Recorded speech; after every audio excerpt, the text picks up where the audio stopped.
नमस्कार दोस्तों, मेरा नाम है सचिन और आज मैं आपके लिए एक बहुत ही बेहतरीन पॉडकास्ट लेके आया हूँ। ज़माना कश्मकश का है दोस्तों। हर कोई अपनी ज़िंदगी को बेहतर बनाने के लिए बस दौड़ता जा रहा है। कुछ ना कुछ करना चाहता है, बड़ा आदमी बनना चाहता है। हम लोग छोटे शहरों से आते हैं बड़े शहरों में, ये सोच के कि हमको अपॉर्च्युनिटीज़ मिलेंगी, हम कुछ करके दिखाएँगे और समय बीतना शुरू हो जाता है। फिर एक दिन आता है जब हमको लगता है कि हम इन चीज़ों में इतना उलझ चुके हैं कि ज़िंदगी को सुलझाते-सुलझाते वो उलझ गई है और हम जिस पहचान को बनाने बड़े शहरों में आए थे, उस पहचान को ढूँढने लग जाते हैं। ये आसान राह नहीं है, ये एक रेस है जिसमें सभी दौड़ रहे हैं, इसलिए हम भी दौड़ रहे हैं। इन सब चीज़ों के बीच ज़रूरी हो जाता है कि हम बैठ के सोचें कि हमारे साथ क्या हो रहा है और हमारी ज़िंदगी किस दिशा में जा रही है। आज हमारे साथ एक ऐसे मेहमान हैं, जिन्होंने ज़िंदगी जीने के तरीके को एक नई दिशा दी है, अपने आप को ट्रांसफ़ॉर्म किया है और सिर्फ एक हेल्थ कोच ही नहीं बल्कि एक सर्टिफाइड डीप हेल्थ कोच बने हैं। ये मैन्युफैक्चरिंग एंटरप्रेन्योरशिप में भी एक सक्सेसफुल फिगर हैं और इन्होंने एक बुक भी लिखी है जिसका नाम है फाइंडिंग द ओएसिस। तो आज हम इनसे कुछ बातें करेंगे और समझेंगे कि एक ज़िंदगी में क्या-क्या चीज़ें ज़रूरी होती हैं, अपनी लाइफ़ को कैसे बेहतर बनाया जा सकता है और जब हम इस कारवां से गुज़र रहे हैं, तो उस कारवां में किन-किन चीज़ों का ध्यान रखना है, जो हमको आगे जाके हेल्प करेंगी। संदीप सर, आपका बहुत-बहुत स्वागत है हमारी पॉडकास्ट में। थैंक्स सचिन जी। बहुत अच्छा लगा आपके साथ यहाँ पे मिलके। सर, आपको आपसे बात करने का जो ऑब्जेक्टिव है वो ये है कि हमारे दर्शक ये जानें कि जिस रेस में वो भाग रहे हैं, जैसा कि मैंने अभी बोला, उस रेस में ऐसी क्या-क्या चीज़ें हैं जिनका उन्हें ध्यान रखना है? और ऐसी क्या-क्या चीज़ें हैं वो जो एक्चुअली भूल जाते हैं और एक समय आता है 10, 15, 20 साल बाद, जब उनको रियलाइज़ होता है कि समय तो भागता जा रहा है और बहुत सारी चीज़ें पीछे छूट चुकी हैं। हर कोई एक सक्सेसफुल एंटरप्रेन्योर भी बनना चाहता है। जो नौकरी में है वो चाहता है कि उसकी नौकरी बहुत अच्छी तरीके से हो और उसको सक्सेस मिले, उसको तरक्की मिले। इन सब चीज़ों के बीच क्या खो रहा है? ऐसी क्या चीज़ है जो खो रही है और जो इंसान को 15, 20, 30 साल बाद जाके पता लगती है, जब एक्चुअली उसके पास समय नहीं होता, समय बहुत कम रह जाता है। तो मैं चाहूँगा कि आप इस पे थोड़ा-सा ज्ञान डालिए और आप अपना एक्सपीरियंस शेयर कीजिए। बेसिकली जो मैं समझता हूँ कि वो प्रॉब्लम ये है कि हम इंटेंशनल लिविंग आप जो चाहते हैं उस तरीके से जी रहे कि नहीं जी रहे, वो हमको मोस्ट ऑफ द पीपल वैसे नहीं रहते हैं। वो मतलब इन्फ्लुएंस जो है हमेशा किसी न किसी दूसरा एक्सटर्नल फैक्टर्स का ज़्यादा होता है। ह्यूमन सेटिस्फाइड एक ही चीज़ से होता है जब प्रोग्रेस होती है। पॉइंट ए से पॉइंट बी तक आप जाते हैं तो सैटिस्फाइड होता है आदमी। बट प्रॉब्लम ये होती है कि मोस्ट पीपल को ये पता नहीं कि मेरा पॉइंट बी कौन-सा है। चल रहे होते हैं, मेहनत कर रहे होते हैं, ग्रोथ भी कर रहे होते हैं, फिर सडनली एक बार रियलाइज़ होता है कि यार जाना तो हमको बॉम्बे था, पहुँच गए कलकत्ता। सो वो जब तब उसको वो शॉक लगता है यार अब तो वापस बॉम्बे की तरफ जाने जितना वक़्त ही नहीं बचा। सो बहुत कुछ पीछे छूट गया, फिर वो इश्यूज़ होते हैं, मेंटल ब्लॉक्स लगते हैं। मतलब अ, सो बेसिकली कुछ भी मेरे हिसाब से कुछ भी ज़िंदगी में अच्छा या बुरा नहीं होता है। आपको ये पता होना चाहिए कि आप करना क्या चाह रहे हैं और वो पता करने के लिए आपका व्हाय बड़ा स्ट्रॉन्ग होना चाहिए कि मैं ये क्यों कर रहा हूँ। अगर आपने ये पॉडकास्ट शुरू किया है तो आपको भी पता होना चाहिए कि मैंने ये क्यों किया।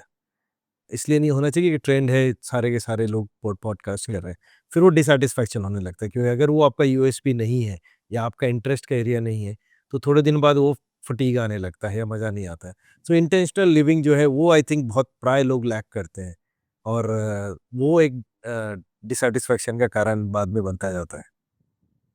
आई थिंक अगर हम लोग अपने देश में 90 से 95% यंग जनरेशन की बात करेंगे, तो मेरा ये पर्सनली मानना है कि ये लोग भटके हुए हैं। शायद मैं भी उनमें से एक हूँ। हमको लग रहा है कि हम सही डायरेक्शन में हैं, बट एक्चुअली सही डायरेक्शन में ही है। क्योंकि स्ट्रेस एक बहुत कॉमन पैरामीटर बनता जा रहा है, जो लगभग हर किसी के साथ एसोसिएटेड है।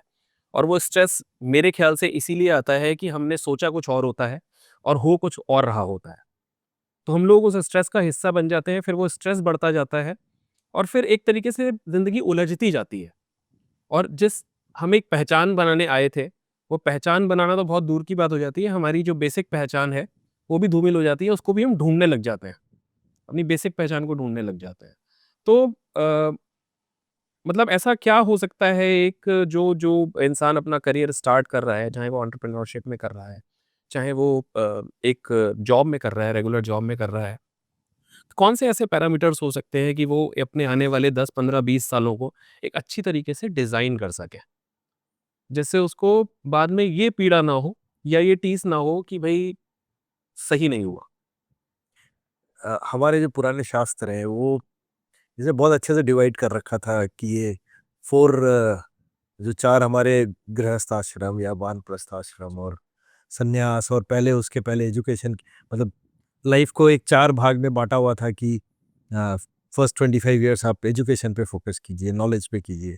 नेक्स्ट 25 इयर्स आपका एक फैमिली लाइफ है, एंटरप्रेन्योरशिप है या जॉब है, या मतलब making money is should be the main part. वानप्रस्थ का जब शुरू होता है तो इट्स बेसिकली विज़डम शेयरिंग।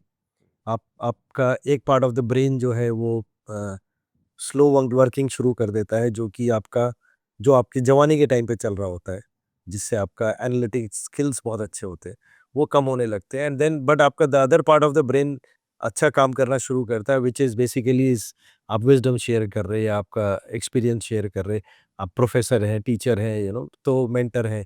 सो वो पार्ट काम करना शुरू करता है। एंड फोर्थ इज़ ऑब्वियसली संन्यास, कि अब आप विथड्रॉ कर रहे हैं अपनी चीज़ों से, आप तो हम वो अगर हमारा फ़ॉर्मूला सबका रहे, जब आप यंग हैं तब आपका फुल फ़ोकस होना चाहिए कि कितने पैसे कैसे बना सकते हैं। तब हम सोशल मीडिया पे क्वेश्चन करने लगते हैं कि नारायण मूर्ति बोल रहे हैं 70 घंटा काम कर रहे हैं, सो कुछ। अगर आपका वो फ़ेज़ है, अगर पैसे की इम्पोर्टेंस बहुत ज़्यादा है ज़िंदगी में। ये सारा ज्ञान मैं भी जो दे रहा हूँ तभी दे पा रहा हूँ जब मैंने पैसे कमाए हैं। सो बेसिकली जब तक कि आपका पास पीछे एक बैकिंग नहीं होती और उसके लिए आपको मेहनत करना पड़ता है। तो वो च चाहे 3 शिफ्ट काम कर रहे हैं, 2 शिफ्ट काम कर रहे हैं, आपकी उस समय बड़ी चैलेंजिंग लाइफ़ होती है, आपके यंग फैमिली होती है, पेरेंट्स एजिंग हो रहे होते-होते उनकी प्रॉब्लम्स है, आपका करियर ग्रोथ फेज़ में रहता है, छोटे बच्चे भी हो सकते हैं, आपकी मैरिड लाइफ़ हो, उसके चैलेंजेस अलग होते हैं। सो वो टाइम की एक शॉर्टेज होती है उस समय बहुत ज़्यादा। तो पर कहीं न कहीं जाके गियर शिफ्ट करना ज़रूरी होता है जब आपका वानप्रस्थ का टाइम आ रहा होता है। तो हम उस फ़ोकस को उसी एनर्जी के साथ कंटिन्यू रखते हैं, उस थर्ड फ़ेज़ ऑफ लाइफ़ में भी, और वहाँ पे आपका डिक्लाइन, माने फिज़िकल डिक्लाइन भी होता है, मेंटल डिक्लाइन भी होता है, वो एफ़िशिएंसी नहीं रहती, आपका जो आउटपुट पहले मिला था वो नहीं होता है। तो आप फिर स्ट्रगल करने लगते हैं कि यार क्या मिला इतने दिन ये सब करके भी, ये दैट सॉर्ट ऑफ, जिसको मिड लाइफ क्राइसिस बोलते हैं, जो भी बोलते हैं, सो वो चैलेंजेस आने शुरू हो जाते हैं। सो कहीं ना कहीं पे शिफ्टिंग ऑफ गियर जो है वो बहुत इंपॉर्टेंट होता है लाइफ की फुलफिलमेंट के लिए, कि आज की डेट में मेरी प्रायोरिटी क्या है। So there is nothing good and bad, मैं तो कभी भी नहीं मानता कि कोई चीज़ खराब है या कोई चीज़ बहुत अच्छी है। इट्स सब्जेक्ट टू कि आपके लिए प्रायोरिटी क्या है, आपका आपकी अपनी चाह क्या है, आपकी आज की डेट की इच्छा क्या है, आपका क्या होना चाहिए, आपकी लैकिंग क्या है, किसको इम्प्रूव करना चाहते हैं, या जो चीज़ है उसको बेटर करना चाहते हैं। वो आपका जो why, it is very individual. ये मैं जो कर रहा हूँ वो ज़रूरी नहीं आपके लिए अच्छा हो, जो आप कर रहे हो मेरे लिए अच्छा हो। तो वो हम अभी प्रॉब्लम हमारी कि हम बहुत ज़्यादा इन्फ्लुएंस्ड रहते हैं दूसरे के हिसाब से। अगर ये रनर है तो चलो मैं भी रनिंग शुरू कर देता हूँ। मे बी आपका बॉडी टाइप उसके लिए सूटेबल नहीं है, आपका हार्ट हेल्थ उसके लिए सूटेबल नहीं है, या 25 चीज़ें और हो सकती है। आपको वो शौक नहीं है, तो आप देख के किसी को करते हैं तो आप फिर वो पेन में रहते हैं। तो आपको ना बेनिफिट होता है उसका, और आप टाइम भी देते हैं, एफर्ट भी देते हैं, और वो सो बेसिकली इंटेंशनल लिविंग, जैसे मैंने बोला कि इसको, सो वो अगर रहेगा तो आदमी मोस्टली सैटिस्फाइड रहता है, बिकॉज़ अदरवाइज़ तो किसी भी चीज़ का एंड नहीं है। एक बार मैंने ट्वीट भी किया था कि शायद दुनिया के इतना कुछ करने के बाद भी किसी भी चीज़ में शायद मैं 1 मिलियन, टॉप 1 मिलियन में किसी भी चीज़ में नहीं रहा होऊँगा। चाहे एंटरप्रेन्योरशिप हो, चाहे पैसा हो, चाहे रनिंग हो, चाहे कोई भी चीज़ करते हैं, तो आप उस स्टेज पे मतलब आप उस कॉम्पिटिशन में, रेस में अगर रहोगे तो आप परेशान रहोगे। जो चीज़ आपको अच्छी लगती है करो, बड़ा आई मीन दैट सैटिस्फैक्शन होना चाहिए कि हाँ, पर कुछ करना ज़रूरी है। लोग प्राय आज की डेट में टाइम नॉलेज गेन में वेस्ट करते हैं, और पढ़ लेते हैं और देख लेते हैं, एक और यूट्यूब वीडियो देख ले, एक और पॉडकास्ट देख लो, ये एक और हेल्थ का कुछ समझ लो, न्यूट्रिशन के लिए समझ लो। एक्शन नहीं है, एक्शन नहीं होगा तो चलना तो पड़ेगा ही, अगर ये कहीं भी पॉइंट प्रोग्रेस करना है तो चलना तो पड़ेगा ही। सो वो करते रहेंगे, इंटेंशनली करते रहेंगे, जिस डायरेक्शन में जाना है करते रहेंगे तो फुलफिल्ड लाइफ तभी मिलती है।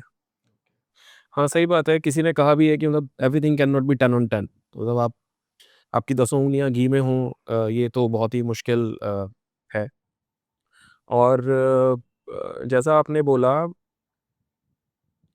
कि लोग, अच्छा मैंने एक चीज़ और देखी है कि पहले क्या था, सर्विस का ज़माना था। लोग सर्विस करते थे यानी जॉब करते थे, तो एक वो regular, it was considered as a regular thing, और ऐसा नहीं माना जाता था कि यार इसमें तो पूरा टाइम देना पड़ रहा है, क्यों ना हम एंटरप्रेन्योरशिप में जाएँ, तो हमें कम टाइम देना पड़ेगा। बहुत ही कम परसेंटेज ऐसी थी जो ऐसा सोचती थी। बट पिछले कुछ सालों में, 5 से 10 सालों में एक ऐसा ट्रेंड आया है कि लोगों ने ये सोचना शुरू कर दिया है कि क्योंकि मैं जॉब कर रहा हूँ, इसलिए मेरे पास टाइम नहीं है और पैसा नहीं है। शायद मैं एंटरप्रेन्योरशिप में कूद जाऊँगा, तो मेरे पास टाइम भी आ जाएगा और पैसा भी आ जाएगा। ये एक जनरल सी थिंकिंग है। हालाँकि ऐसा भी आंकड़े दिखाते हैं कि मतलब 95% स्टार्टअप्स या नए बिज़नेसेस फेल होते हैं। उनमें से 5 या 4% ही आगे जाके सक्सेसफुल हो पाते हैं। तो इस पे आपका क्या बोलना है कि जो लोग इस तरीके से सोचते हैं, उनको किस तरह का थिंकिंग रखना चाहिए या किन चीज़ों का ध्यान रखना चाहिए ऐसे डिसीज़न्स लेते टाइम? मतलब इससे अच्छा मैं तो बहुत स्ट्रांगली बिलीव करता हूँ कि एंटरप्रेन्योरशिप से अच्छा कुछ नहीं होता। आप दूसरों को पैसे कमा के देते हो, इससे अच्छा अपने खुद के लिए पैसे वो मेहनत करके अपने लिए कैसे, और आज के डेट में आपने जैसे कहा कि 5-7 साल में ही ट्रेंड बहुत हुआ है कि लोग एंटरप्रेन्योर बन रहे हैं, फर्स्ट जनरेशन एंटरप्रेन्योर्स बन रहे हैं।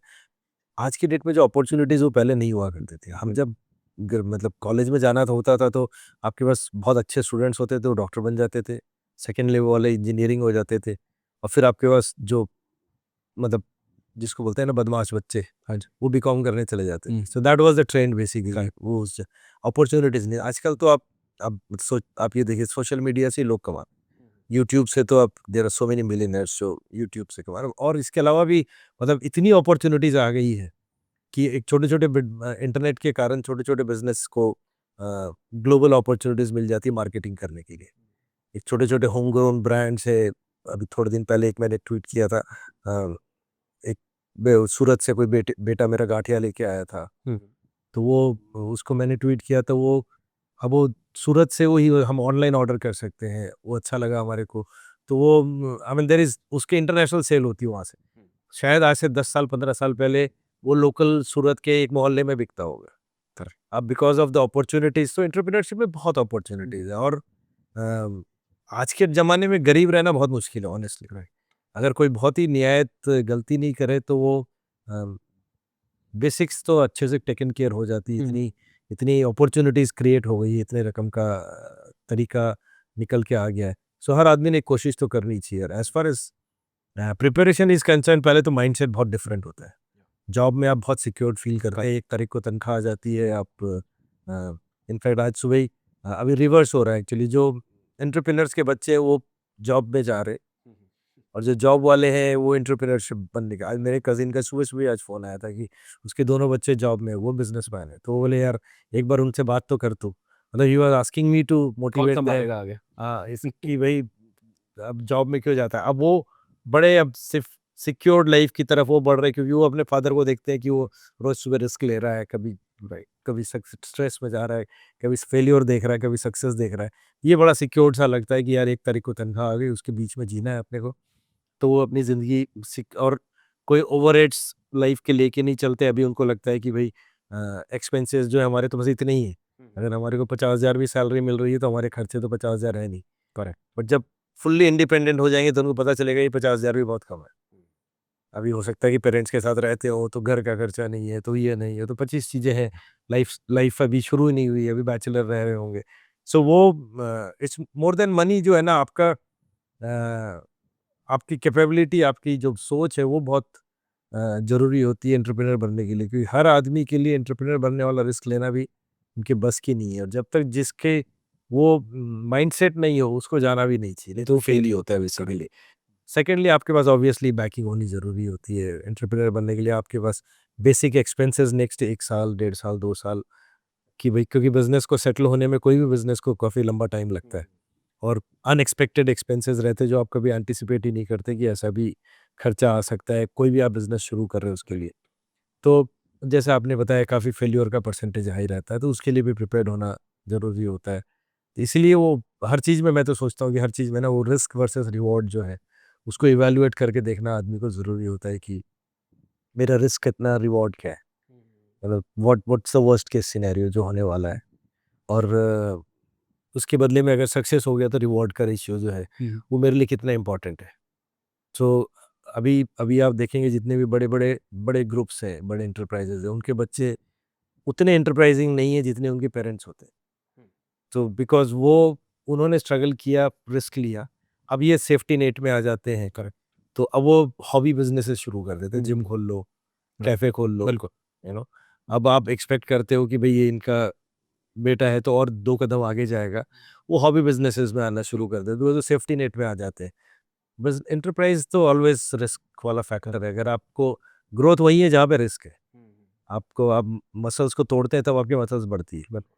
आप घर पे बैठे रहोगे, जिम नहीं करोगे तो आपकी मसल्स कभी भी नहीं बनती। तो वो रिस्क तो रहता ही है। वो रिस्क फैक्टर लेने की कैपेबिलिटी जिसकी हो, उसको ज़रूर ट्राई करना चाहिए। देयर इज़ नो मतलब इससे अच्छा कुछ डोपामाइन का लेवल नहीं आता है जब आपका एक पहला ऑर्डर आता है, एक सक्सेसफुल डिलीवर करते हो कोई प्रोडक्ट, कुछ लॉन्च करते हो, मतलब वो एक अलग हाई है जो कि बहुत कम चीज़ों से मिल सकती है वो। सो मैं तो हमेशा रिकमेंड करता हूँ लोगों को, but then it's very individual. तो केस टू केस डिपेंड करता है कि आपको कैसा। नहीं, आपने बहुत अच्छा कहा। मतलब जैसा आपने बोला कि प्रैक्टिकल अप्रोच लेना बहुत ज़रूरी है, क्योंकि ज़्यादातर लोग सिर्फ ये सोच के कूद जाते हैं कि यार सक्सेस मिलेगी, ऐसा बोल सोच लेते हैं कि मिलेगी मिलेगी सक्सेस, कि एंटरप्रेन्योरशिप में जाएंगे, नई कंपनी खोलेंगे, नया प्रोडक्ट लॉन्च करेंगे तो बढ़िया ही बढ़िया होगा सब। But I think more important is to be ready for the failure, क्योंकि failure is something which is going to come, and eventually also, I mean, time to time in a business also, failure is something which a businessman or an entrepreneur will have to see. ऐसा नहीं हो सकता कि ये सिर्फ अच्छा ही अच्छा होगा।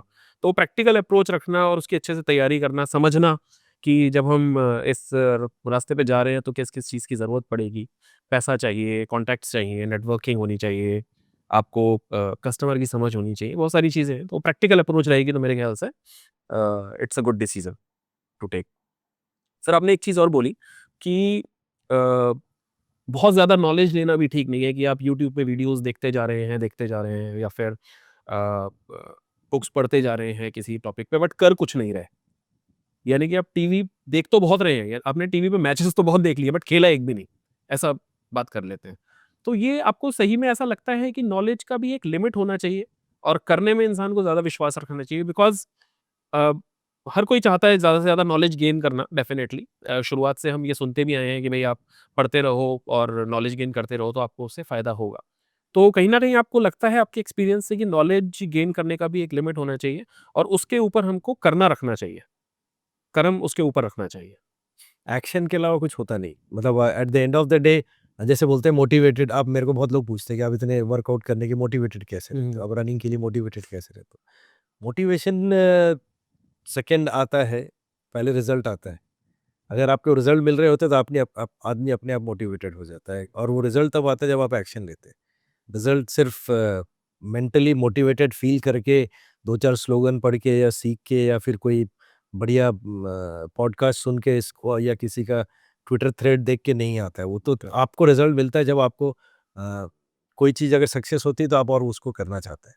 That is what drives motive. Will power के भरोसे अगर ज़्यादा दिन बैठे रहते तो आदमी सस्टेनेबल नहीं होता है। वो तो आपको ultimately at the end of the day जब तनख्वाह आती है तभी जॉब करने में मज़ा आता है। हुँ। तो वो अगर तनख्वाह देना 1 महीना भी बंद कर दे बॉस, तो आप उस जॉब पे जाना छोड़ देते हैं। तो आपको चाहे कितना ही प्यार हो उस प्रोडक्ट से, आपने डेवलप किया हो, डिज़ाइन किया हो, आप काम करते, कंपनी अच्छी लगती, at the end of the day result चाहिए होता है, और रिज़ल्ट आता है सिर्फ एक्शन से। करेक्ट। नॉलेज तो आजकल तो बहुत ही मतलब इतनी एबंडेंस में अवेलेबल है। Correct. And my working style has been a bit different. मैं विश्वास पे जीता हूँ, मैं तो हुँ। ट्रस्ट पे जीता हूँ हर चीज़ पे। अगर मैंने किसी को सौंप दिया कि ये तेरा काम है तो फिर मैं दिमाग नहीं लगाता। मेरे को उसकी I don't need to know more. हुँ। अगर भई चाहे वो छोटे से छोटा मेरे को एक फ़ोन भी खरीदना है सपोज़ कीजिए, आई ट्रस्ट माय सन कि भई तेरे को टेक्नोलॉजी समझती है, तेरे को जो अच्छा लगता है वो फ़ोन मँगा दे। It's hmm. As simple as that. उसके लिए मैं रिसर्च करूँ कि इसके 10 रिव्यूज़ देखूँ, 10 प्रोडक्ट के, तो उतना टाइम तो लाइफ़ में वेस्ट करने का ही नहीं। सो मेरे को हर चीज़ के लिए नॉलेज की इंटरेस्ट है। जितना मेरे को जानना है, जो मेरे को अच्छा लगता है, जो मेरा फ़ील्ड जो मेरे को इंटरेस्ट करता है, वो मैं बहुत पढ़ता हूँ, मैं बहुत देखता हूँ, बहुत।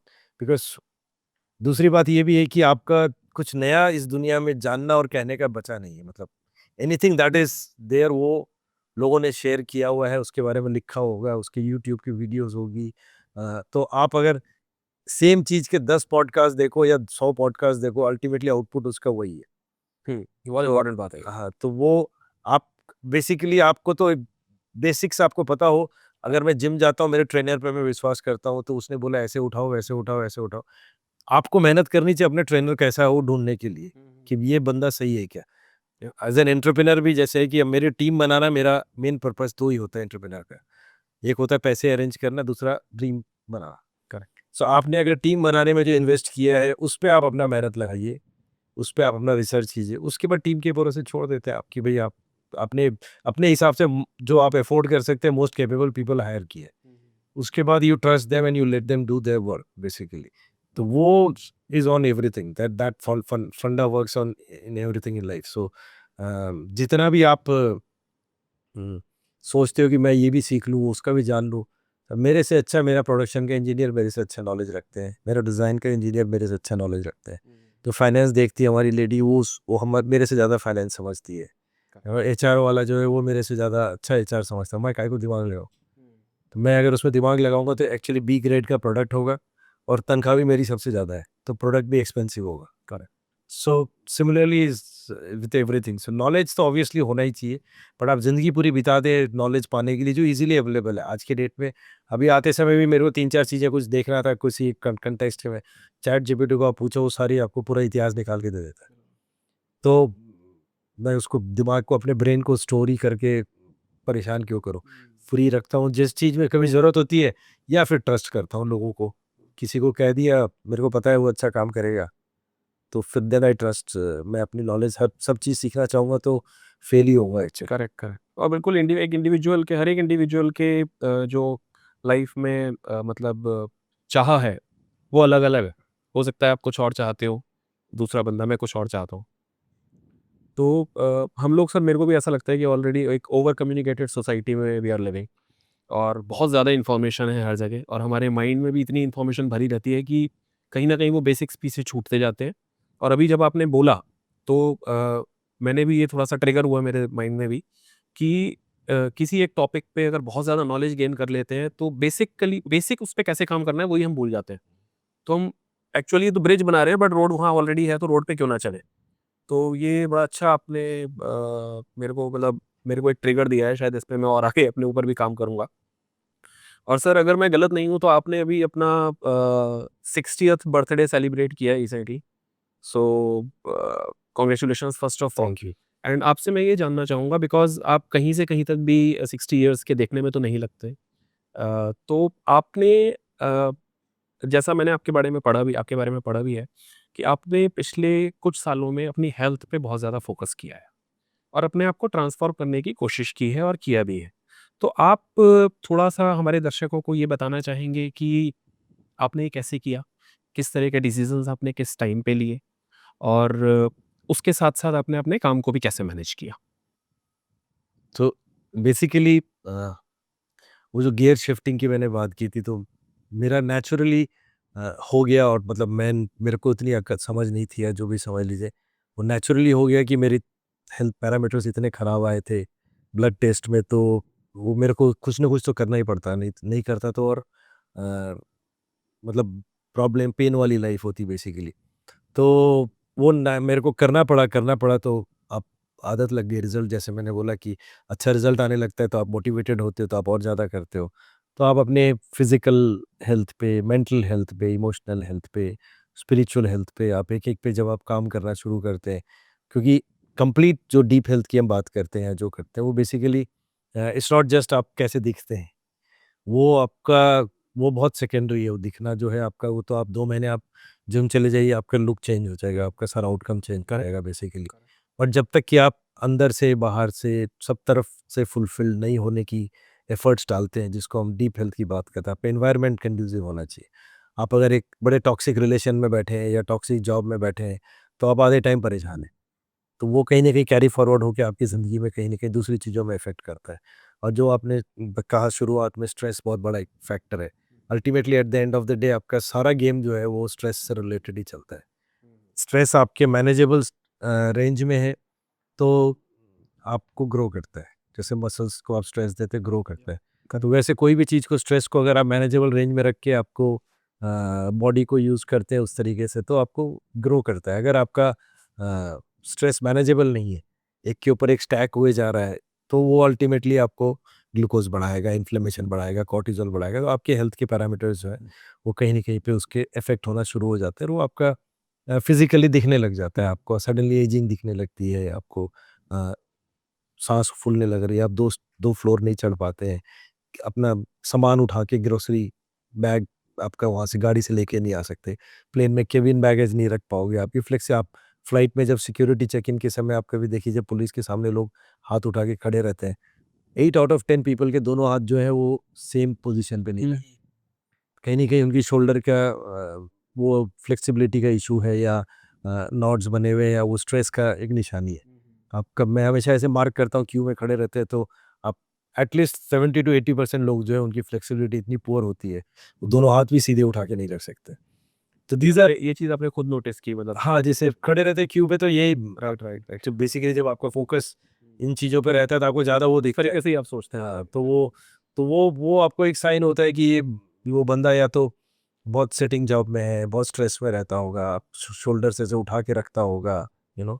जब आप स्ट्रेस में रहते हो तो आपके रिलैक्स शोल्डर नहीं रहते, करेक्ट। तो वो आपको धीरे-धीरे करके बैक पेन या शोल्डर पेन शुरू हो जाता है। एंड तो ये सारे साइन्स होते हैं फिज़िकल जो है।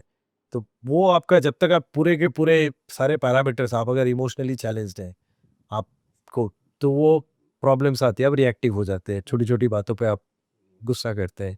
जहाँ पे भी आप ऐसे रिएक्ट करते हैं तो आपको वो ऑब्वियसली रिलेशनशिप स्ट्रेन होती है।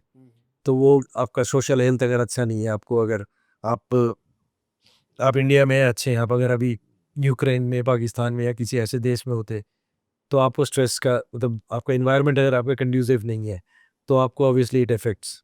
आज मेंटल हेल्थ उन लोगों का सोचिए जो वार ज़ोन में है, तो वो उनका एज़ कम्पेयर टू हम जितना फ्रीली यहाँ पे रहते हैं, इंडिपेंडेंटली रहते हैं, तो वो कहीं न कहीं तो फ़र्क पड़ता ही है, वो सबका उनके हेल्थ के चैलेंजेस आएँगे ही आएँगे।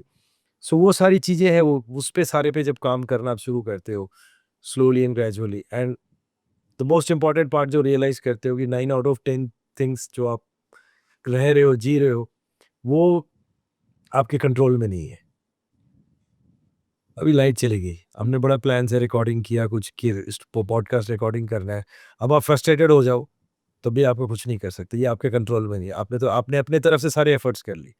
तो वो 9 आउट ऑफ 10 थिंग्स जो है आपके कंट्रोल में नहीं होती। आप किसी न किसी दूसरे कारण से अफेक्टेड रहते हो, और वो फिर आपको उसका जब आउटपुट नहीं आता तो आप फ्रस्ट्रेटेड होते हो। मैंने उसके लिए मुंबई मैराथन के लिए बहुत प्रैक्टिस की।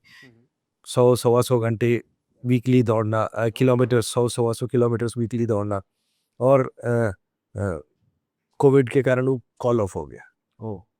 अब आपकी सारी मेहनत बेकार हो गई, आपका मोटिवेशन खत्म हो गया, अब फिर दौड़ा ही नहीं मैं उसके बाद। सो अब वो मेरे कंट्रोल में नहीं है, बट अब व्हाट हैज़ हैपेंड, उसके side effect, I enjoy running. मेरे को ये रियलाइज़ेशन हुआ कि मेरे को कॉम्पिटिटिव होना ज़रूरी नहीं है। मेरे को अगर अच्छा लगता है, मैं वीक में 2 दिन 3 दिन अपना 20-25 किलोमीटर दौड़ लेता हूँ। आउटडोर जाता हूँ तो अच्छा लगता है, मौसम अच्छा लगता है, पार्क में, नेचर में, चिड़िया जो भी है, मूड अच्छा करता है आपका। तो स्ट्रेस लेवल आप अपने उतना दे पाते हो बॉडी को जिससे आप रिकवर कर पाते हो। क्योंकि इस एज में 100-100 किलोमीटर वीकली वापस से प्रैक्टिस करने के लिए चालू करना, वो मेरे इंजरी प्रोन होना बहुत हो जाता है कि मेरे को है ना प्रोबेबिलिटी बढ़ जाती है। अब I don't want to get sick और इंजर्ड। अभी अगर मैं कहीं पे भी अगर मैं इंजरी हो गई तो मैं 2-4 महीने अगर पीछे चला गया, तो फिर लाइफ़स्टाइल बहुत ही ख़राब हो जाएगी, जहाँ पे अभी इतना पीसफुल और कामली रहता हूँ। मैं वो रिस्क नहीं लेना चाहता। मेरे लिए बहुत बड़ा प्रायोरिटी नहीं है लाइफ़ का कि मैं हर साल पचासों हज़ार आदमी दौड़ते हैं। तो कोई यूनिक काम नहीं कर रहे हो आपकी, आपको लोग याद रखेंगे, यार ये बंदा मुंबई मैराथन दौड़ा था। बट मैं रनिंग करता हूँ, एन्जॉय करता हूँ, तो वो पार्ट मेरे को अच्छा लगता है। सो वो कॉम्पिटिटिव से बाहर निकल के मैं अपना दौड़ता हूँ, इंडिपेंडेंटली दौड़ता हूँ, लोगों से मिलता हूँ जो दौड़ते हैं, तो एक अच्छा नेटवर्क भी बनता है। बट तो वो वही है बेसिकली, आपको आपके हिसाब से आपका जो सूटेबल लग रहा हो, जो आपको होना चाहिए, वो उस पूरे पे थोड़ा-थोड़ा करके माइंडफुल रह के जो आपके कंट्रोल में चीज़ें हैं, उस पे आप फ़ोकस करके आप करेंगे, तो होलिस्टिक लाइफ़ रहती है। फिर आपको अ, हर चीज़ तो आपको मिल नहीं सकती। ये एक्सेप्टेंस होना और चाह भी होना भी वो स्ट्रेसफुल है। तो बस वही है। सही बात है। और बहुत अच्छी बात कही आपने कि मैराथन में कोई यूनिक काम तो नहीं कर रहे हैं हम। तो वो जैसे एक मोटिवेशन होता है, अगर वो सेल्फ मोटिवेशन ही आ गया आपको कि भाई दौड़ना ज़रूरी है क्योंकि हेल्थ के लिए दौड़ रहे हैं, तो काम हो गया फिर तो।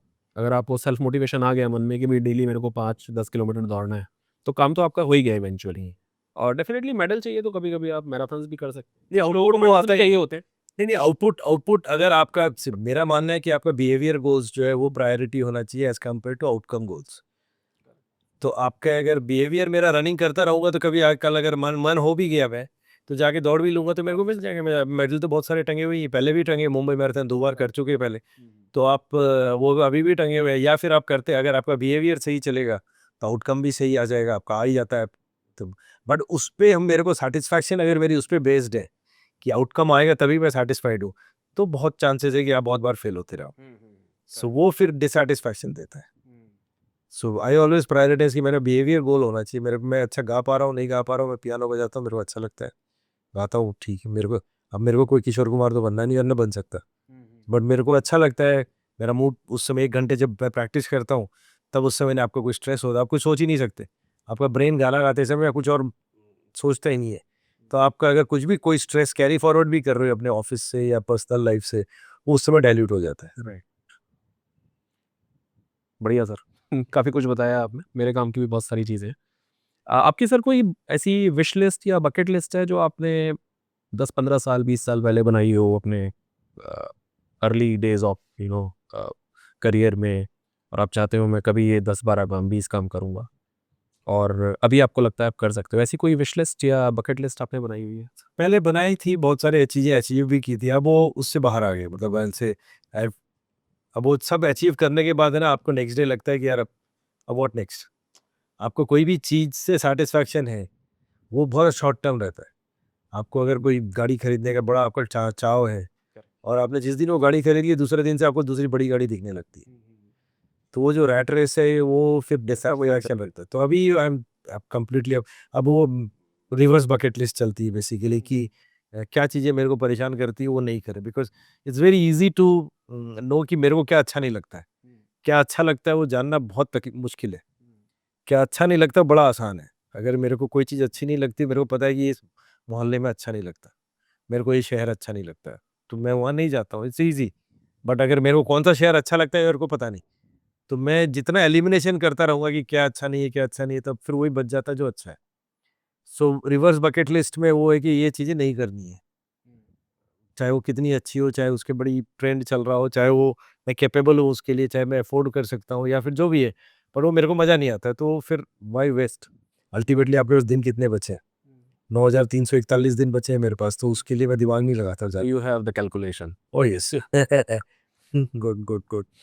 Nice sir. एक सर बड़ा बहुत इंटरेस्टिंग पॉइंट मेरे माइंड में आ रहा है, you can choose not to answer, I don't know. एक बहुत बड़े बिजनेस टाइकून का भी मैंने कुछ दिन पहले इंटरव्यू देखा था, और उन्होंने इस तरह की बात कही कि भाई पैसा बहुत है मेरे पास, मतलब पैसे की अथाह पैसा है, कोई लिमिट ही नहीं है। But when he reflects back, वो बोलते हैं कि जब हम एक साधारण से घर में रहते थे, एक कमरे में सारे लोग साथ में सोते थे, एक का पैर दूसरे के सर पे है, और इतना मतलब क्लोज निट रिलेशनशिप था। फिर बोले कि पैसा आना शुरू हुआ तो लोगों के बीच में दीवारें बन गई, सबके अलग अलग कमरे हो गए। फिर और बात आगे बढ़ी, फिर सबके अपने अपने एम्बिशंस हो गए, सब अपने अपने रास्ते निकल गए। तो बोलते हैं कि आज मैं जब घर वापस जाता हूँ तो मेरे को मतलब वेलकम या मेरे को रिसीव करने के लिए कोई घर पे नहीं होता है। तो इस ये मतलब एक जस्ट स्टेटमेंट मेरे को याद आया। आप कुछ इससे रिलेट कर पाते हैं कि भाई इंसान चाहता है बड़ा आदमी बनना, पैसा कमाना चाहता है, बट आपने जैसे टॉक्सिक रिलेशनशिप्स की बात की तो वो तो एक अलग सब्जेक्ट हो गया, बट यहाँ तो मैं बेसिक रिलेशनशिप्स की बात कर रहा हूँ। जो अच्छी रिलेशनशिप्स भी आपकी हल्के-हल्के फेड आउट हो जाती है। इसको कैसे सँभाल के रखें? अगर वो आपका फ़ोकस है ना, आपकी प्रायोरिटी अगर है, तो वो मैनेज होता है। आप आपको हर चीज़ का बिगर पिक्चर देखना ज़रूरी होता है, कि मेरी चाह क्या है? अगर जैसे मेरा बिगर पिक्चर है कि मेरी फैमिली एक साथ रहे, तो बहुत चीज़ें हमको इग्नोर करनी पड़ती है। ज़माने का ट्रेंड है, बहुत सारी चीज़ें हैं, एक्सटर्नल इन्फ्लुएंस बहुत ज़्यादा है। जो मैं घर पे वैल्यूज़ सीखता हूँ, वो स्कूल में कुछ और सीखता हूँ, कॉलेज में कुछ और सीखता हूँ। सर्कल ऑफ फ्रेंड्स अलग हो जाते हैं, अलग-अलग टाइप के डिमांड्स होते हैं। कैरियर के भी अपने-अपने डिमांड्स होते हैं। तो उसके कारण हर चीज़ जो आप च से 3 पीढ़ी पहले मेरे दादाजी करते होंगे, 2 पीढ़ी पहले दादाजी करते होंगे, ज़रूरी नहीं कि वो आज की डेट में वो रिलेवेंट है। सो अब मेरे को याद है कि हम पहले ज़माने में हमारे घर पे मारवाड़ी फैमिलीज़ हैं, बड़े कंज़र्वेटिव मारवाड़ी फैमिलीज़ हैं। तो सकरा-अकरा बोलते थे वो, मतलब कुछ चीज़ें जो है आपकी इस किचन में नहीं आती थी, कुछ उधर नहीं आती थी, स्लैब में नहीं आती थी, ब्रेड नहीं आती थी घर पे। सो ब्रेड अगर आ जाती थी तो वो डाइनिंग टेबल मतलब किचन में नहीं आती थी। तो वो एक बहुत बड़ा डिफरेंशिएशन था, ऑनियन नहीं आता था, प्याज़ नहीं आता था घर पे। अब आज के डेट में अगर मैं प्याज़ के बिना खाना खाने के लिए घर पे अगर वही रूल रख दूँ, तो बहुत सारे जो नेक्स्ट जनरेशन है उनको सूट नहीं करता होगा, नहीं करेगा। तो मेरा अगर फ़ोकस है कि मेरा परिवार साथ में रहे तो प्याज़ बड़ा इर्रेलेवेंट हो जाता है। What is the basic purpose of that onion? तो वो अगर मेरे रिलीजियस वैल्यूज़ को नहीं हार्म करता है, उसको भी मैं द रास्ता निकालने की कोशिश करूँगा अगर वो करता है तो। कि मैं इफ आई कैन अफोर्ड मैं 2 किचन बनाऊँगा, 2 कुक रखूँगा। मटर पनीर बना रहे हो आप इधर, बिना प्याज़ के छौंक मार दो, एक प्याज़ का छौंक मार दो, फ़र्क उतना ही रहता है। बट एटलीस्ट साथ में खा तो रहे। एग्जैक्ट। सो वो डिपेंड करता है आपके फ़ोकस के ऊपर, बिकॉज़ ईगो ले लेके तो अगर आप रखोगे तो ईगो तो कहीं पे भी मतलब आप खुद को ही किल करती है। सो आपको बहुत सारा चीज़ें छोड़नी पड़ती है।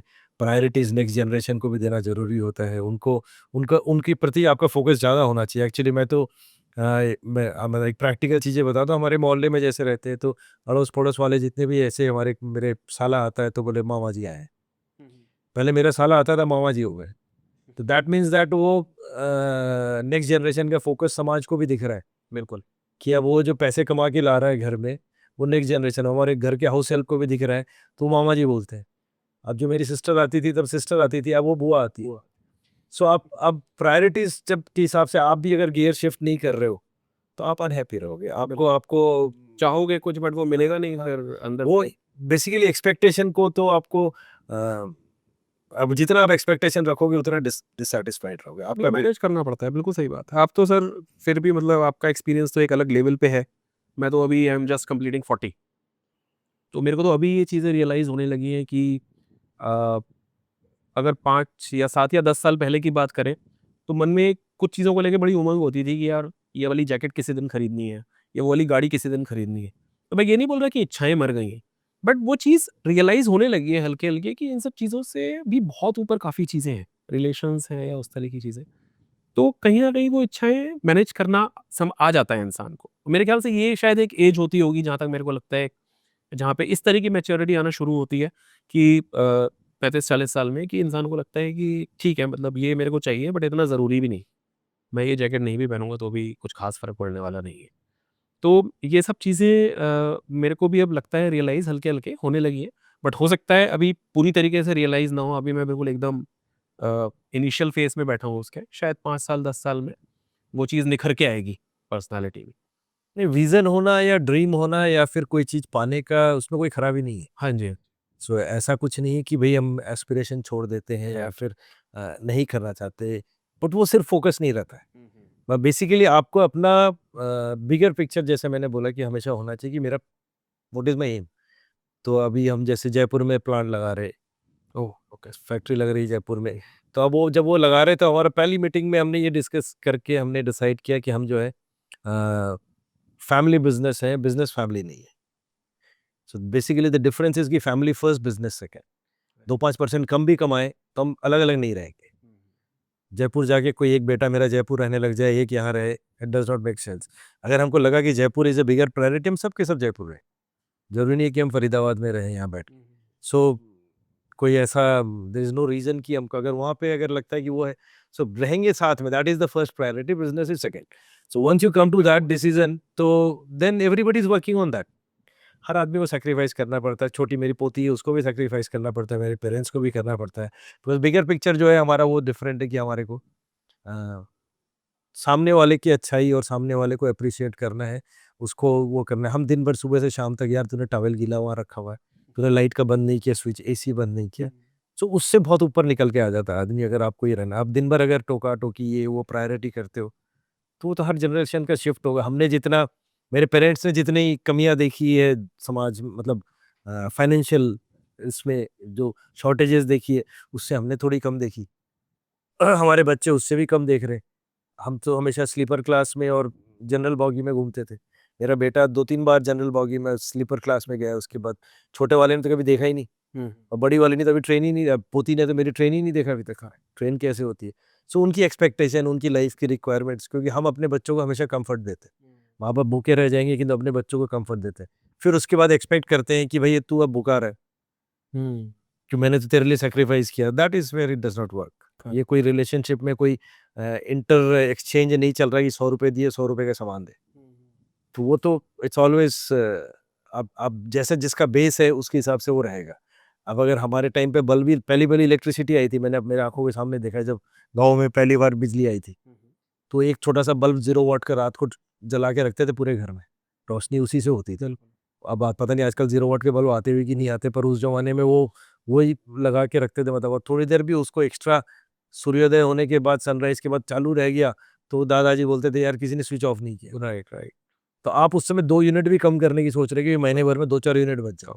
अब कहाँ आपके घर में जहाँ पे 15-20 एसी लगा रखे हैं आपने, वहाँ पे कोई एक पंखा चालू छोड़ दिया किसी ने, आप उसको टोका, देन इट्स योर हैबिट, आप you have crossed beyond that limit. So वो हर चीज़ का वही है, फोकस आपका अगर रहेगा रिलेशनशिप फोकस है, और रिलेशनशिप के अलावा कुछ नहीं है, वेदर इट इज़ आपके घर के अंदर का रिलेशनशिप है, बाहर है, जो भी है, उसके अलावा बाकी तो सब सोशल।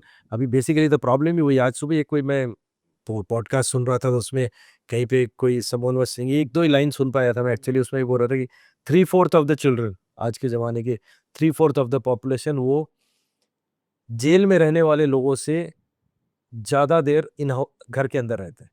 एक जेल में जो कैदी है, वो जितनी देर टाइम, उससे भी ज़्यादा वो इंडोर है। वो अपने घर में है, हाँ, वो घर में है, चाहे वो टीवी के सामने, यूट्यूब के सामने रील देख रहे, या अपना खुद का एजुकेशन के जो भी कर रहे हैं, स्क्रीन के सामने बैठे हैं। तो वो एक जेल में जो कैदी है, उससे ज़्यादा 3/4 of the population, young population of this world, उनसे ज़्यादा आज की डेट में वो घर के अंदर इंडोर रहते हैं। तो वो उनका सर्कल नहीं होता है, जो भी सर्कल है वो online community, that's not circle, that's not the circle. Instagram में आपने लाइक कर दिया तो दोस्ती हो गई, और अनलाइक अनफ्रेंड हो गए तो दुश्मनी हो गई, और सुसाइड कर लेते जाएंगे, दैट डिप्रेशन है, ऑल दिस इज। सो ये बड़ा एक साइड इफेक्ट है उन सब चीज़ों का, वो हमारे टाइम पे नहीं था। तो अगर हर पेरेंट्स भी वही फोकस करें, उनका फोकस भी रहे कि भाई रिलेशनशिप को प्रायोरिटी रखनी है, तो फर्क पड़ता है उससे। बच्चे तो वही करते हैं जो माँ बाप करते हैं। बिल्कुल बिल्कुल, ये हाँ, मतलब ऐसी लेगेसी फिर पास ऑन होती है आगे। और बहुत light, it's a big big point sir, because अभी भी काफ़ी सालों से और अभी भी ये ट्रेंड चल ही रहा है कि भाई बच्चा पढ़ाई करेगा, 12th करेगा, उसके बाद पढ़ने बाहर जाएगा मोस्टली, और फिर कहीं बाहर जॉब मिलेगी। तो वहाँ कहीं ना कहीं ये point majority of the families के संग छूट जाता है कि साथ में कैसे रहना है, ऐसा तरीका कैसे ढूंढा जाए कि सब साथ में रहें, चाहे कुछ भी हो जाए। तो ये मेरे ख्याल से तो लोग सोचते ही नहीं है इसके बारे में।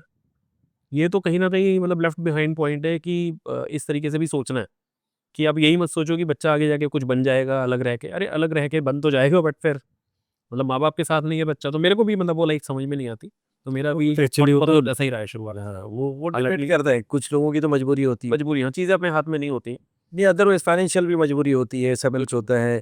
अब बच्चे को आपने पढ़ लिया, अच्छा कैरियर बनाया, अब वो चला गया कहीं बाहर, आप वहाँ जाके रह नहीं सकते, वो तो आपको इनवाइट करता है, एग्ज़ैक्ट आप जाके रह नहीं सकते हो, आपका सर्कल छूट जाता है, आप वो सेक्रीफाइस करने को तैयार नहीं हो। और अगर उससे कैसे एक्सपेक्ट करें कि तू नौकरी छोड़ के आ जाए यहाँ पे संभालने के लिए।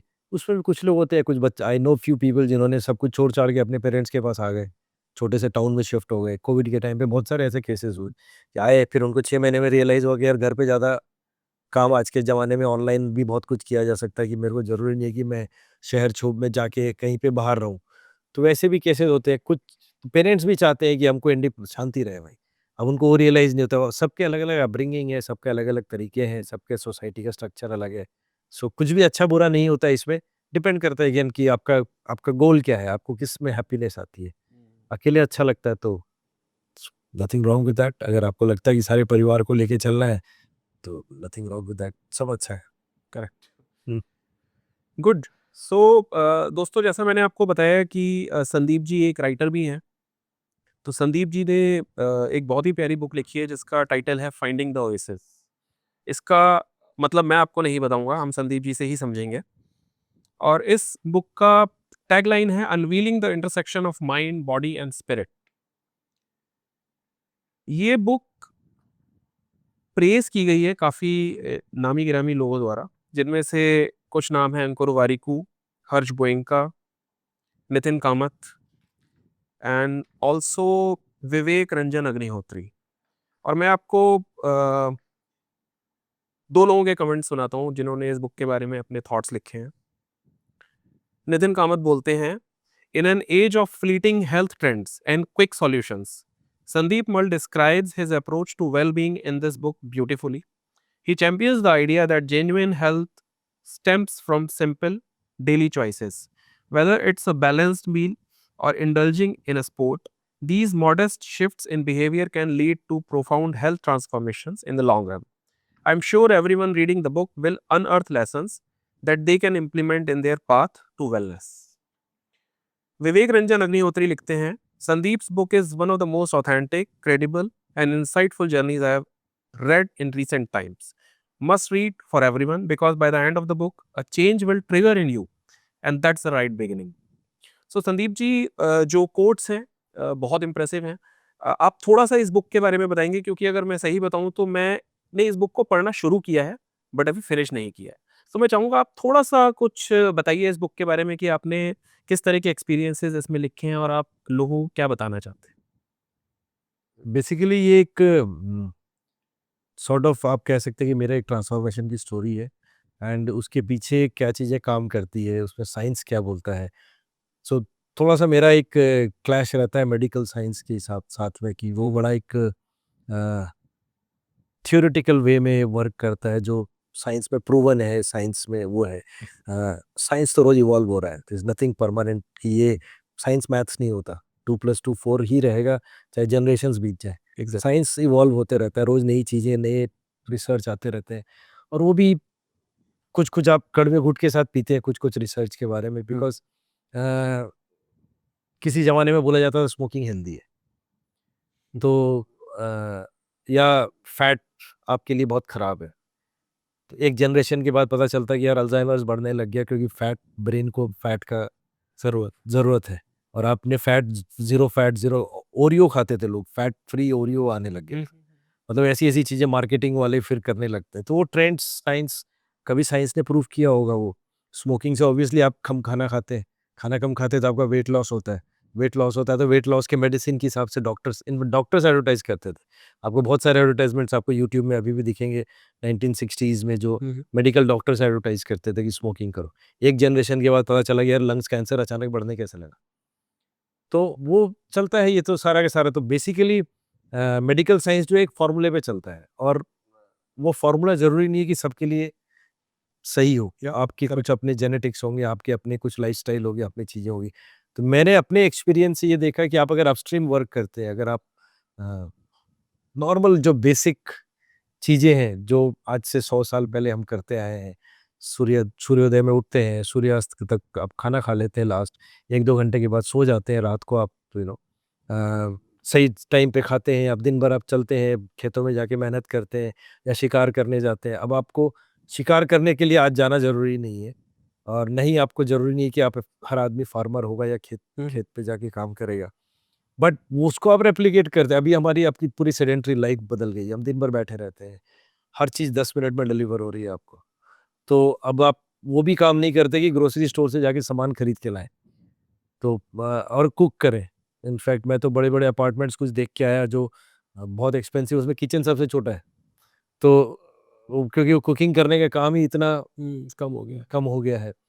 सो वो चीज़ें जो है आपकी वर्क, पहले ज़माने में नेचुरल एक्टिविटी होती थी, ग्रैंडमदर घट्टी पीस रहे, मिक्सर ग्राइंडर नहीं था, कुएँ से पानी निकाल रहे आप, कहीं से पानी लेके आ रहे, मंदिर जा रहे, आप सत्संग जा रहे, तो आप दादी हमारी जाती थी सत्संग, तो 1 किलोमीटर घर से दूर था तो वॉक करके जाते थे, वॉक करके आते थे। दिन में 2 बार जाते थे तो 4 किलोमीटर 4000 स्टेप्स तो उनके ऐसे ही हो जाते थे।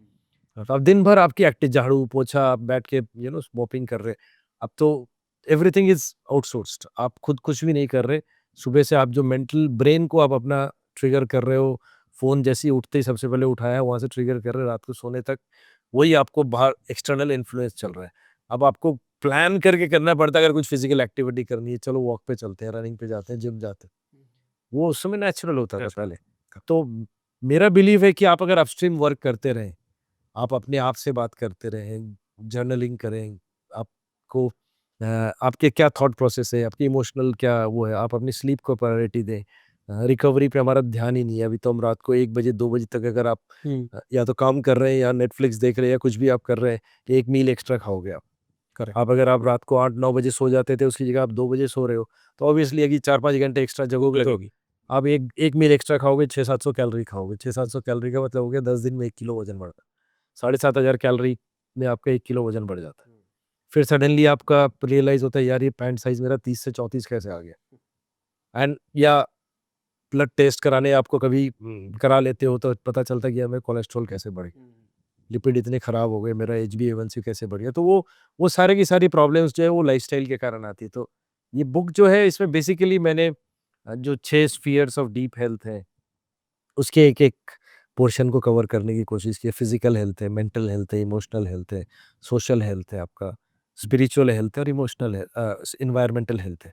तो इनमें क्या-क्या चीज़ें आप अपस्ट्रीम कर सकते हो। Plus basically it's a reflective book कि आप अपने लाइफ़ में जो भी आपको लगता है कि ये मिस हो रहा है, ये प्रायोरिटी है, ये छूट रहा है, उस पे आप काम करने के लिए it's a sort of a workbook type का ये बनाया हुआ है। तो खुद के एक्सपीरियंसेस, खुद की स्टोरीज़ के साथ में जो साइंस बोलती है आज की डेट में एंड प्लस क्या-क्या छोटी-मोटी एक्टिविटीज़ आप कर सकते हो, that is what is covered in the book. Good. Thank you Sandeep ji. और आपने काफ़ी कुछ बुक के बारे में बताया और डेफ़िनेटली मतलब एक 1 डेढ़ घंटे के डिस्कशन में हम लोग पूरी बुक तो डिस्कस नहीं कर सकते। और मैं चाहता था कि भई इस तरह की बुक्स में जब आपने लॉन्च की थी तो उसके विमोचन का हिस्सा बनूँ, बट ठीक है, वो भी पॉसिबल नहीं है। बट मैं अपने दर्शकों को बोलना चाहूँगा कि आप ये बुक अमेज़न पे परचेज़ कर सकते हैं। और मैं रिकमेंड करता हूँ बिकॉज़ मैंने जितने भी पेजेज़ इस बुक के पढ़े हैं तो मेरे को बहुत इंस्पिरेशनल लगे हैं। और डेफ़िनेटली मैं जब इस बुक को पूरा फिनिश कर लूँगा तो अपना फीडबैक आप लोगों के संग शेयर करूँगा। तो मैं रिकमेंड करता हूँ कि आप लोग भी ये बुक ज़रूर पढ़ें।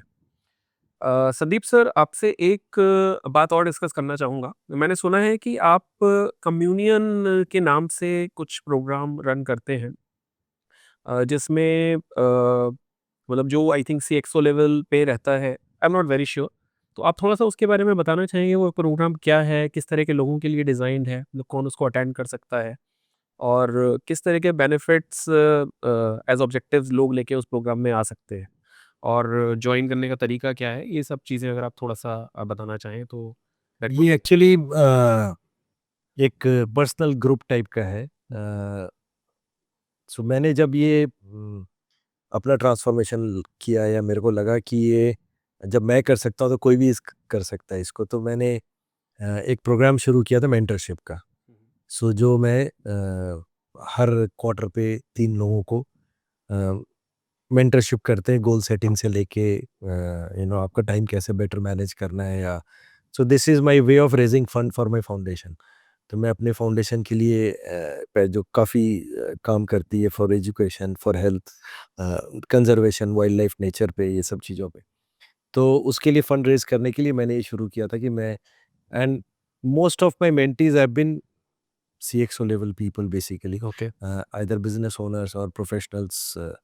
तो जब वो लेवल के टाइप के लोग हैं जो कंट्री के काफ़ी influential sort sort of people है, तो मेरे दिमाग में एक आया कि मैं अगर ये एक छोटा सा ग्रुप को अगर मैं मर्ज करके हम अगर ऑफ साइट करें एक दूसरे के साथ मिलके एंड एक दूसरे को हेल्प करें ग्रो करने में, जो हम पहले इनिशियली बात कर रहे थे नॉलेज की, तो नॉलेज शेयरिंग की बेसिकली, हम किसी चीज़ में एक्सपर्ट हो गए, मैं किसी चीज़ में एक्सपर्ट होगा, तो तो तो उस थॉट प्रोसेस से हमने एक ग्रुप फर्स्ट किया था ऋषिकेश में।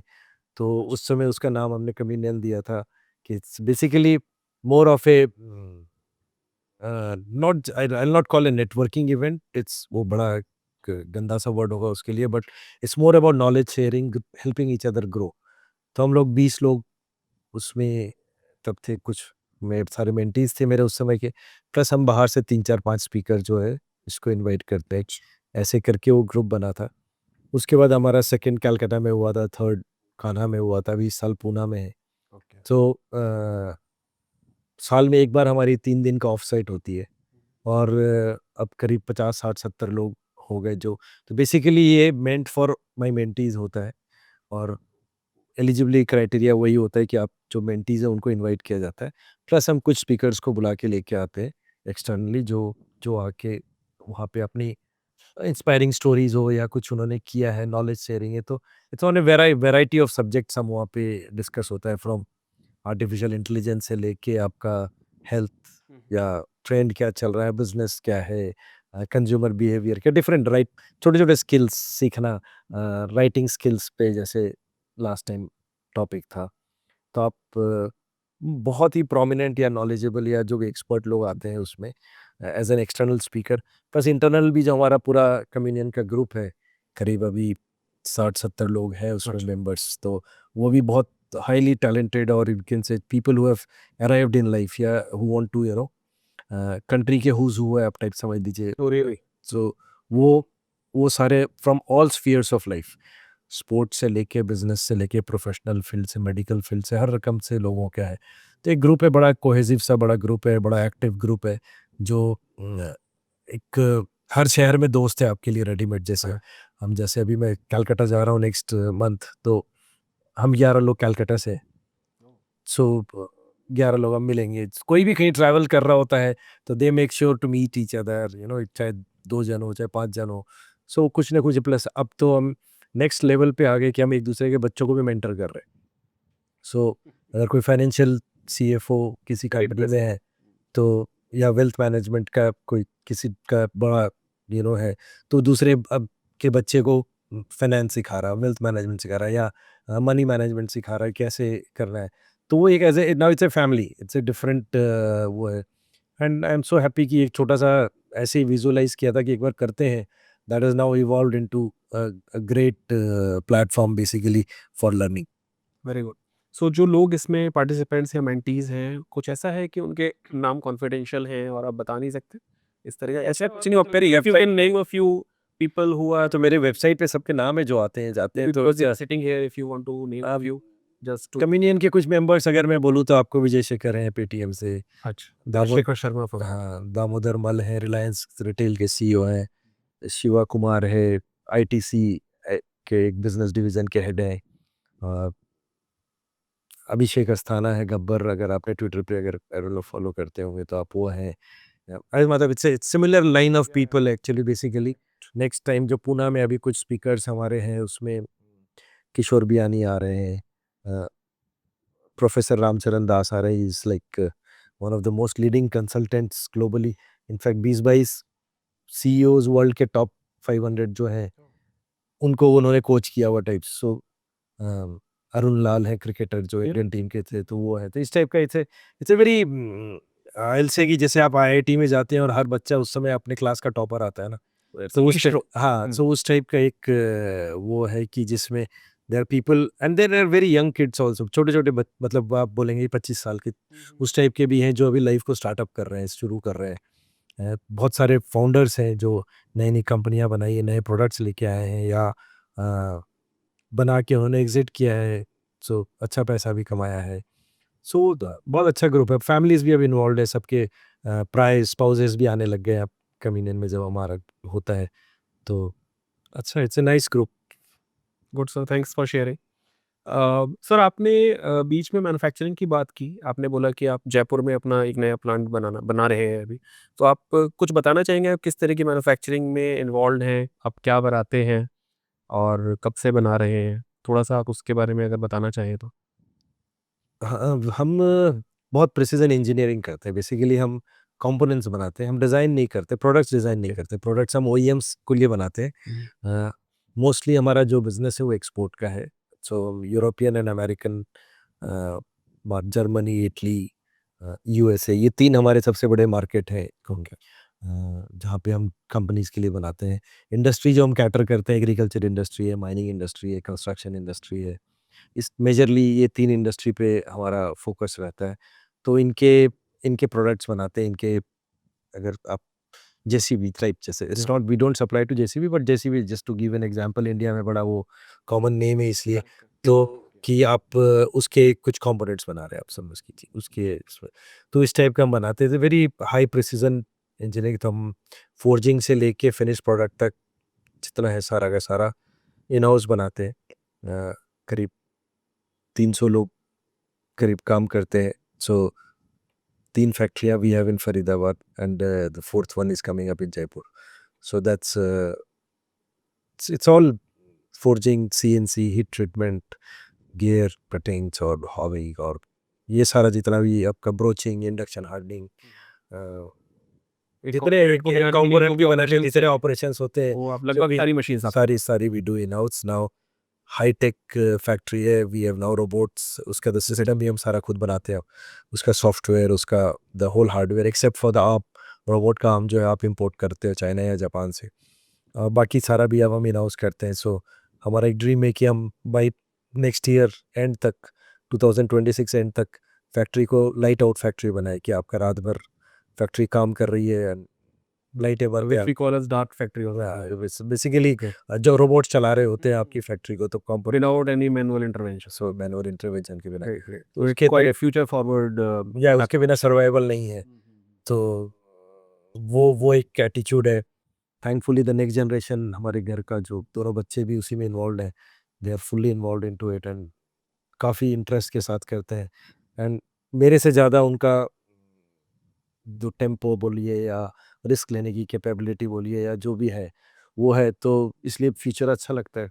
So it's good and I really feel कि मैन्युफैक्चरिंग को बहुत बूस्ट की ज़रूरत है इंडिया में. करेक्ट. सो वो हम बहुत सर्विस के पीछे इतना पड़े रहे पिछले 2 डिकेड से. So that somewhere we have हमने छोड़ दिया मैन्युफैक्चरिंग को. सपोर्ट सिस्टम भी नहीं है, आपको फंड करने वाले वीसीज नहीं मिलेंगे, आपको गवर्नमेंट से इंफ्रास्ट्रक्चर नहीं मिलेगा. तो वो बिकॉज हमको आदत हो गई है इजी वे में जो हाथ काले के, बट सर्वाइवल इसी का है. बाकी तो सब चैट जीपीटी खा जाएगा आपको. Exactly. No, I think manufacturing is also something which will take the country forward because बाकी दुनिया में दूसरी countries को भी देखें, they look at India as the next I don't know, maybe if we can call it a Everybody superpower or something like that. Yes. Everybody wants a replacement competitor to China. Exactly. So there has to be, it can be, वो एक power अगर रहेगी तो वो सबको पता है कि वी सी पॉलिटिकली ऑल्सो अगर आप Probably this is the right time to develop and position ourselves in Absolutely. such a place where we are ready to manufacture. Great. Good sir, Sandeep sir. So I think काफ़ी सारी बातें हुई आपसे. आपने बहुत अच्छी थॉट्स शेयर किए, अपने एक्सपीरियंसेस शेयर किए. पर्सनली मेरे लिए बहुत काफ़ी सारी लर्निंग्स थी और मैं पूरी कोशिश करूँगा कि अपनी लाइफ में उन लर्निंग्स को उतारूँ और अपनी आने वाली जनरेशन जो मेरा बेटा है उसको भी इनमें से काफ़ी चीज़ें पास ऑन करूँ. And I am more than sure that जो लोग इस पॉडकास्ट को देखेंगे उनके लिए भी बहुत वैल्यू है इस पॉडकास्ट में. काफ़ी सारी ऐसी चीज़ें हैं जो उनके काम आएंगी. So thank you so much for taking time to sit with us and discuss for such a long time. And मैं चाहूँगा कि आने वाले टाइम में हम फिर कोई इस तरह का डिस्कशन करें जहाँ पे और चीज़ें आप बताएं जो हमारे काम की हों, हमारे दर्शकों के काम की हो. Thank you so much. Thanks for having me here, it was a pleasure.